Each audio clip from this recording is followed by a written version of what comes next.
ಇದು international narrative ಅಲ್ಲಿ ಇಲ್ಲ ಸರ್. ಈಗ Netanyahu he himself is a war criminal, ಯುದ್ಧಾಪರಾಧಿ.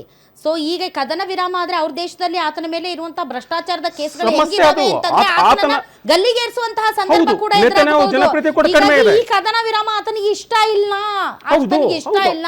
ಸೊ ಈಗಾಗಲೇ ಅನ್ರಿಸಾಲ್ವ್ಡ್ ಇಶ್ಯೂಸ್ ಇದಾವೆ ಕಂಡೀಷನ್ಸ್ ಅಲ್ಲಿ. ಹೀಗಾಗಿ ಇದನ್ನ ತುಂಬಾ ದುರ್ಬಲ ಕದನ ವಿರಾಮ ಅಂತಿದ್ದಾರೆ. It's not the end. So ಆದರೂ ಸದ್ಯದ ಪರಿಸ್ಥಿತಿಗೆ ಉಸಿರಾಡುವಂತಹ ಒಂದು ಸಿಚುವೇಶನ್ ಇದೆ. ಕೇವಲ ಇಸ್ರೇಲ್ ಅಲ್ಲ, ಮಿಡ್ಲ್ ಈಸ್ಟ್ ಗೆ 2ನೇ ಸಲ 3ನೇ ಸಲ ಅವ್ರು ದಾಳಿ ಮಾಡೋದು. ಕರೆಕ್ಟ್. ಮಿಡ್ಲ್ ಈಸ್ಟ್ ಗೆ ದೇ ಆರ್ ಅಗೇನ್ಸ್ಟ್ ದಿ ಒಂದು ಸುನ್ನೀಸ್ ಮತ್ತು ಶಿಯಾ. ಇವರು ಏನು ಮಾಡ್ತಾರೆ, ಇವರು ಶಿಯಾ ಇದ್ದಾರಲ್ಲ, they want the dominance and Islam total India world ಅಲ್ಲಿ ಅವ್ರ ಡಾಮಿನೆನ್ಸ್ ಬೇಕು. ಶಿಯಾನನ್ನು ಅವ್ರನ್ನೆಲ್ಲ ಹೊಡೆದು ಬರಿಬೇಕು. Is not only that American against this Iran. That is the one thing that America ಎಲ್ಲೆಲ್ಲಿ ಅವ್ರದ್ದು ಬೇಸ್ ಮಾಡಿದಾರ ಅಲ್ಲಿಗೆಲ್ಲ ಹೊಡೆದಾಕಿದ್ದಾರೆ. Because they to support these things they have brought the base Sunni domination. But whatever it may be, Sunni ಅಥವಾ Shia ಇವ್ರದ್ದು ಇಬ್ಬರನ್ನು ಒಗ್ಗೂಡಿಸೋದು ಕುರಾನ್, ಇಬ್ಬರನ್ನು ಒಗ್ಗೂಡಿಸ್ತಾ ಇರುವಂತದ್ದು ಕುರಾನ್. ಬಟ್ ಈಗ ಸರ್, ಈ ಕುರಾನು, ಈ ಧರ್ಮ, ಐಡಿಯಾಲಜಿ, ಇದರ ಆಚೆಗೆ ಇವತ್ತು ಇಡೀ ಪ್ರಪಂಚಕ್ಕೆ ಗೊತ್ತಾಗಿರುವ ಏಕೈಕ ವಿಷಯ ಸರ್ ಒಂದು ಮನುಷ್ಯತ್ವ ಮತ್ತು ಮಾನವೀಯತೆ.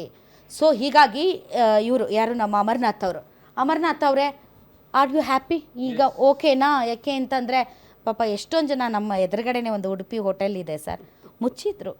ಆಮೇಲೆ ಕಾರ್ಮಿಕರು ಎಲ್ಲರನ್ನೂ ಪಾಪ ಅವ್ರಿಗೆ ಊಟ, ಐ ಡೋಂಟ್ ನೋ ಅವ್ರು ವಾಪಸ್ ಹೋಗಿದ್ದಾರೆ ಅಂತ ಕೇಳಲ್ಪಟ್ಟೆ. ಊಟ ಹಾಕೋಕ್ಕಾಗದೆ ಅನ್ನುವಂಥ ಪದ ಬಳಸಬಾರ್ದು. ಪಾಪ ಎಷ್ಟೋ ಜನ ಬೀದಿಗೆ ಬಂದಿದ್ದಾರೆ ಸರ್, ಹೋಟೆಲ್ ಕಾರ್ಮಿಕರು. ಆಮೇಲೆ ಹೋಟೆಲ್ ಮಾಲೀಕರು ಅಷ್ಟೇ, ಎಷ್ಟೋ ಜನ ಮಾಲೀಕರು ಕಾರ್ಮಿಕರನ್ನ ವಾಪಸ್ ಕಳ್ಸೋಕ್ಕೆ ಇಷ್ಟ ಇಲ್ಲದೆ ಪಾಪ ಹೋಟೆಲ್ ಕ್ಲೋಸ್ ಆದರೂ ಕೂಡ ಅವ್ರಿಗೆ ಊಟದ ವ್ಯವಸ್ಥೆ ಮಾಡಿದ್ದಾರೆ. ಈ ಥರದ ಪರಿಸ್ಥಿತಿ ಇತ್ತು. ಸೊ ಈಗ ನಾಳೆಯಿಂದ ಪರಿಸ್ಥಿತಿ ಕ್ಲಿಯರ್ ಆಗುತ್ತಾ? ಮೊದಲನೇಗೆ ಇನ್ನೊಂದು ವಿಷಯ, ಇಷ್ಟೆಲ್ಲ ಚರ್ಚೆ ಮಧ್ಯೆ ನಾನೇನು ಬಯಸ್ಬೋದಂದ್ರೆ, ಏನು ಹಾರ್ಮೋಸ್ ಜಲಸಂಧಿ ಇದೆ ಆಕ್ಚುಲಿ ಇನ್ನೂ ಕಂಪ್ಲೀಟ್ ಆಗಿ ಓಪನ್ ಆಗಿಲ್ಲ.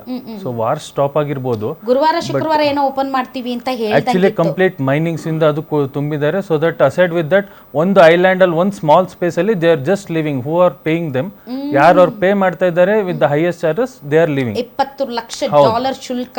ಹೌದು. ಸೊ ಈಗ ಅಲ್ಲೊಂದು ಟೋಲ್ ಅವ್ರು ಎಸ್ಟಾಬ್ಲಿಷ್ ಮಾಡಬೇಕು, ಟೋಲ್ ಎಸ್ಟಾಬ್ಲಿಷ್ ಮಾಡಿ ಆಮೇಲೆ ಬಿಡಬೇಕು. ಯೆಮೆನ್ ಮತ್ತು ಇರಾನ್. ಸೊ ಯೆಮೆನ್ ಈಗಾಗಲೇ ಹೇಳಿದೆ, ಇಲ್ಲ ನಾವು ಶುಲ್ಕ ಅಂದರೆ ನಮ್ಮನ್ನು ಶುಲ್ಕ ತಗೊಳ್ಳಲ್ಲ ನಾವು ಅಂತ, ಅದನ್ನ ಇಟ್ಸ್ ಅ ಫ್ರೀ ಇದು ಅಂತ ಹೇಳಿ ಸರ್.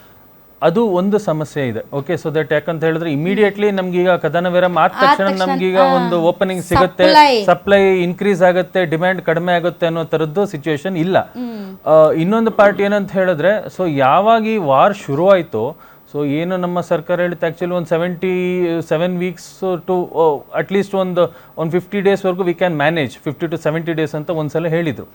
ಬಟ್ ಸಿಚುವೇಶನ್ ಏನಾಯ್ತು ಅಂತ ಹೇಳಿದ್ರೆ, ಒಂದೇ ವಾರ, ಟು ಬಿ ಫ್ರಾಂಕ್, ಒಂದು ವಾರದಲ್ಲಿ ನಮಗೆ ಗ್ಯಾಸ್ ಸ್ಕೇರ್ಸಿಟಿ ಶುರುವಾಗಿ ಹೋಗಿತ್ತು. ಏನು ಪ್ರೈಸ್ ಇನ್ಕ್ರೀಸ್ ಆಗಿತ್ತು, ಸೈಮಲ್ಟೇನಿಯಸ್ಲಿ ಡಿಮ್ಯಾಂಡ್ ಜಾಸ್ತಿ ಆಗಿತ್ತು, ಸಪ್ಲೈ ಕಡಿಮೆ ಆಗಿತ್ತು. ಸಪ್ಲೈ ಹೇಗೆ ಅಂತ ಹೇಳಿದ್ರೆ, ಸಪ್ಲೈ ಇಲ್ಲ ಅನ್ನೋ ಸಿಚುವೇಶನ್ ಅಲ್ಲಿ ಇರ್ಲಿಲ್ಲ ಖಂಡಿತವಾಗಿಯೂ. ಯಾಕಂತ ಹೇಳಿದ್ರೆ ಮಧ್ಯವರ್ತಿಗಳು ಮತ್ತೆ ದಲ್ಲಾಳಿಗಳ ಹಾವಳಿ ಸಿಕ್ಕಾಪಟ್ಟೆ ಆಗಿತ್ತು. ಓಕೆ, ಸೊ ನಾವು ಆಗ್ಲೂ ಕೂಡ ಒಂದು ಅದರ್ವೈಸ್ ಸರ್ ಎಸ್ಮಾಜಾರಿಯಾಗಿ ಕಮರ್ಷಿಯಲ್ ಸಿಲಿಂಡರ್ಸ್ ಏನಿದಾವೆ ಅದರ ಪೂರೈಕೆ ಕೇವಲ 20%ಗೆ ಬಂದಿತ್ತು. ಸೊ 80% ಕಡಿಮೆ ಆಗಿತ್ತು. ಸೊ ಡೆಫಿನೆಟ್ಲಿ ಅದು ತಲ್ಲಣ ಸರ್. ಇವತ್ತು 1-2% ನೀವು ಕಾಳಸಂತೆಕೋರರು ಅಥವಾ ಕೃತಕ ಅಭಾವ ಸೃಷ್ಟಿಸುವವರು 1-2% ತೆಗೆದಿಟ್ರು ಕೂಡ ಆಲ್ಮೋಸ್ಟ್ 80% ಸಪ್ಲೈ ಇರಲಿಲ್ಲ. ಹೌದು, ಕಾರಣ ಏನಂತ ಹೇಳಿದ್ರೆ ಒಂದು ಡೊಮೆಸ್ಟಿಕ್ ಸಿಲಿಂಡರ್ಸ್ ಮೇಲೆ ತುಂಬಾ ಸ್ಕೋಪ್ ಕೊಟ್ರು ಅವಾಗ. ಯಾಕಂತ ಹೇಳಿದ್ರೆ ಮನೆಯಲ್ಲಿ ಯೂಸ್ ಮಾಡೋಂಥವ್ರಿಗೆ, ಸೊ ದಟ್ ಅಲ್ಲಿ ಸ್ಕೇರ್ಸಿಟಿ ಆಗಬಾರ್ದು ಅನ್ನೋದು ಒಂದು ಸರ್ಕಾರದ ಗಮನ ಆಗಿತ್ತು. ಸೊ ದಟ್ ಆವಾಗ ತುಂಬಾ ಪ್ರಿಯಾರಿಟಿ ಅಲ್ಲಿ ಕೊಟ್ರು. ಬಟ್ ಅದರ್ ಸೈಡ್ ಏನಂತ ಹೇಳಿದ್ರೆ, ನಮ್ಮ ಹೋಟೆಲ್ ಉದ್ಯಮಕ್ಕೆ, ಹೋಟೆಲ್ ಆಗಿರ್ಬೋದು, ಬೇಕರಿ ಆಗಿರ್ಬೋದು, ಕಾಂಡಿಮೆಂಟ್ಸ್ ಆಗಿರ್ಬೋದು, ಇವತ್ತು ಆಕ್ಚುಲಿ ಬೆಂಗಳೂರಲ್ಲಿ ಹೆಚ್ಚು ಕಡಿಮೆ ಏನಿಲ್ಲ ಅಂತ ಹೋಟೆಲ್ more than 45,000 ಹೋಟೆಲ್ ಇದೆ. ಬೇಕರಿ ಕಾಂಡಿಮೆಂಟ್ಸ್ ಏನಿಲ್ಲ ಅಂದ್ರೆ 70,000 to 80,000 ಬೇಕರಿ ಕಾಂಡಿಮೆಂಟ್ಸ್ ಬರೀ ಬ್ಯಾಂಗ್ಳೂರಲ್ಲಿ ಇದೆ. ಹೌದು, ನಾನು ಎಕ್ಸ್ಕ್ಲೂಡೆಡ್ ಹೇಳ್ತಾರೆ. ಓಕೆ, ಸೊ ಇಂಥ ಒಂದು ಸಿಚುಯೇಷನ್ ಅಲ್ಲಿ ಸೊ ಒಂದು ಸರ್ಕಾರ ಏನಾದ್ರೂ ಒಂದು ಆಪ್ಷನ್ ನಲ್ಲಿ ಸ್ವಲ್ಪ ಆದ್ರೂ ಒಂದು ಸ್ವಲ್ಪ ಸಡಿಲಕ್ಕೆ ಕೊಟ್ಟಿದ್ದಿದ್ರೆ ದಟ್ ವುಡ್ ಬಿ ಮಚ್ ಬೆಟರ್ಫುಲ್ ಅನ್ಸೋದು ನನ್ನ ಒಂದು ಅಭಿಪ್ರಾಯ ಸೊ ಆಗಿದೆ. ಸರ್ಕಾರ ಅಂದ್ರೆ ಈಗ ಏನ್ ಗೊತ್ತಾ sir, you take any issues especially ಈಗ ಏನು ಯುದ್ಧದಿಂದಾಗಿ ಗ್ಯಾಸ್ ಮತ್ತು ಆಟೋ ಗ್ಯಾಸ್ ಸೇರಿದಂತೆ ಕಮರ್ಷಿಯಲ್ ಗ್ಯಾಸ್ ವಿಚಾರದಲ್ಲಿ ಏನು ವ್ಯತ್ಯಾಸಗಳು ಉಂಟಾಯಿತು, ಇದ್ರ ಮಧ್ಯೆನೇ ರಾಜಕೀಯ ಶುರುವಾಗಿ ತಮ್ಗೆ ಗೊತ್ತಿರ್ಬೋದು. ಖಂಡಿತ. ಕೇಂದ್ರ ಸರ್ಕಾರಕ್ಕೆ ಹೇಳಿ, ರಾಜ್ಯ ಸರ್ಕಾರಕ್ಕೆ ಹೇಳಿ, ಕೇಂದ್ರ ಸರ್ಕಾರ ಏನು ಮಾಡ್ತಾ ಇದೆ, ರಾಜ್ಯ ಸರ್ಕಾರ ಏನು ಮಾಡ್ತಾ ಇದೆ ಅಂತ. ಸೊ ನೀವು ಸಮಸ್ಯೆ ಹೇಳಿದ್ರೆ ಆ ಸಮಸ್ಯೆ ಕೊನೆಗೆ ಬಂದು ಅರೈವ್ ಆಗೋದು ಎಲ್ಲಿ ಹೇಳಿ, ಕೊನೆಗೆ ರಾಜಕೀಯದಲ್ಲೇ. ನಾನು ಇಲ್ಲಿ ಏನಂತ ಹೇಳ್ಬೋದು ಅಂತ ಹೇಳಿದ್ರೆ, ಇಲ್ಲಿ ರಾಜ್ಯ ಕೇಂದ್ರ ಅಥವಾ ಸರ್ಕಾರ ಅಂತ ಅಲ್ಲ, ಆಕ್ಚುಲಿ ಒಂದು ಪಾರ್ಟಲ್ಲಿ ನಾವು ಹೇಳೋದಂತ ಹೇಳಿದ್ರೆ ಕೇಂದ್ರ ಸರ್ಕಾರ ತುಂಬಾ ಚೆನ್ನಾಗಿ ಒಂದು ಪಾಸಿಟಿವ್ ವೇಯಲ್ಲೇ ನಡ್ಸ್ಕೊಂಡ್ ಬಂದಿದೆ ಇಲ್ಲಿವರೆಗೂ. ಏನು ಅಂತ ತುಂಬಾ ಸಮಸ್ಯೆ ಬಿಗಡಾಯಿಸಿಲ್ಲ. ಒಂದು ಕಮರ್ಷಿಯಲ್ ಸಿಲಿಂಡ್ರು ಆಟೋ ಗ್ಯಾಸ್ ವಿಷಯವಾಗಿ ಬಿಟ್ರೆ ಬೇರೆ ನಮ್ಮ ಪೆಟ್ರೋಲ್ ವಿಷಯವಾಗಿರ್ಬೋದು, ಡೀಸೆಲ್ ಇರ್ಬೋದು, ಮತ್ತೆ ಗೃಹ ಬಳಕೆ ಸಿಲಿಂಡರ್ಸ್ ಇರ್ಬೋದು, ಅದರಲ್ಲಿ ತುಂಬಾ ಚೆನ್ನಾಗಿ ನಿಭಾಯಿಸ್ಕೊಂಡು ತೈಲ ಬೆಲೆ ತುಂಬಾ ಅಂತಾರಾಷ್ಟ್ರೀಯ ಮಾರುಕಟ್ಟೆಯಲ್ಲಿ $150 ತಲುಪಿದ್ರು ಕೂಡ ಅದರ ಎಫೆಕ್ಟ್ ನಮಗೆ ಪೆಟ್ರೋಲ್ ಡೀಸೆಲ್ ಮೇಲೆ ಬರದೇ ಇರೋ ರೀತಿಯಲ್ಲಿ ಆ ಒಂದು ಹೊಡೆತವನ್ನ ಕನ್ಸ್ಯೂಮ್ ಮಾಡ್ಕೊಳ್ತು. ಅದಕ್ಕೆ ನಾವು ಕೇಂದ್ರ ಸರ್ಕಾರಕ್ಕೆ ನಾವು ನಿಜಕ್ಕೂ ಕೂಡ ಅಪ್ರಿಶಿಯೇಟ್ ಮಾಡಬಹುದು. ಬಟ್ ಅದರ್ ದೆನ್ ಗ್ಯಾಸ್ ಅಂದ್ರೆ ನಾವು ಕ್ರೋಢೀಕರಿಸೋದಕ್ಕೆ ಸಾಧ್ಯ ಆಗದೆ ಇರುವಂತಹ ಅಥವಾ ಆ ರೀತಿಯಾದಂತಹ ಯಾವುದೇ ನಾವು ಮುಂಜಾಗ್ರತೆಗಳನ್ನ ಮಾಡ್ಕೊಳ್ಳೋಕ್ಕೆ ಆಗದೆ ಇದ್ದದ್ರಿಂದ ನಮ್ಗೆ ಗ್ಯಾಸ್ ಸಮಸ್ಯೆ ಉಂಟಾಯಿತು. ಸೊ ಅದು ಒಂದು ಪಾರ್ಟ್ ಏನಂತ ಹೇಳಿದ್ರೆ, ಈಗ ನಾವು ಪೆಟ್ರೋಲಿಯಂ ಪ್ರಾಡಕ್ಟ್ಸ್ ನ ಏನು ನಾವು ಡಂಪ್ ಮಾಡಿ ಇಟ್ಕೊಳ್ತೀವಿ, ಆ ತರ ಗ್ಯಾಸ್ ನ ಡಂಪ್ ಮಾಡಿ ಇಟ್ಕೊಳ್ಲಿಕ್ಕೆ ಆಗೋದಿಲ್ಲ. It's very crucial. Okay, so that ಹಾಗಾಗಿ ಒಂದು ಲಿಮಿಟೆಡ್ ಸೋರ್ಸ್ ಅಲ್ಲಿ